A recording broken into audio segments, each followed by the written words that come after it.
ناظرین کرام، آج کے ویلاگ میں 2-3 اہم خبروں پر بات کرنے سے پہلے میں آپ کی خدمت میں یہ گزارش کروں کہ کوئی 7-8 گھنٹے پہلے میں نے اپنا ایک ویلاگ ریکارڈ کیا جو رحیمیہ خان شہر پر مشتمل حلقہ PP 262 سے متعلق تھا، کیونکہ اس حوالے سے مجھے کئی فون کالز اور دوستوں کی خواہش تھی کہ میں اس حلقے پر بات کروں، اور بالخصوص سابق MNA میاں امتیاز احمد صاحب کے بھائی میاں اعجاز عامر صاحب، جو رحیمیہ خان شہر کی اس صوبائی نشست پر انتخاب لڑنے کا اعلان کر چکے ہیں، وہ ان کے حوالے سے حقیقت حال جاننے میں دلچسپی رکھتے ہیں۔ اچھا، جہاں تک میاں اعجاز عامر صاحب کے آئندہ عام انتخابات میں حصہ لینے کا تعلق ہے، تو میں آپ کو بڑی ذمہ داری سے یہ عرض کرنا چاہ رہا ہوں کہ جو لوگ یہ اندازے لگائے بیٹھے ہیں یا یقین کیے بیٹھے ہیں کہ اب میاں اعجاز عامر کا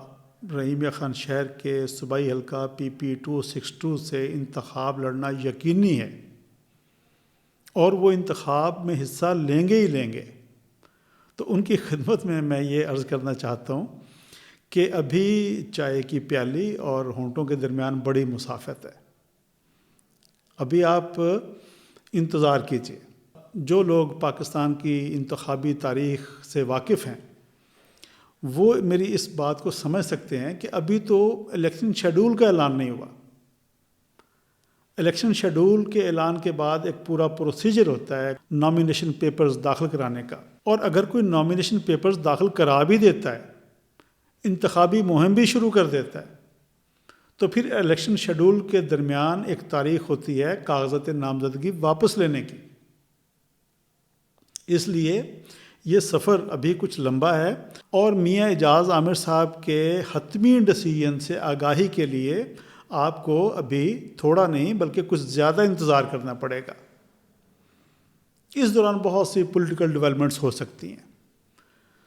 میں ذاتی طور پر ابھی میاں اعجاز عامر صاحب کے الیکشن لڑنے کے اعلان کو حتمی تصور نہیں کرتا۔ بس اس سے میں زیادہ بات آج کی میں اس ویلاگ میں نہیں کرنا چاہ رہا۔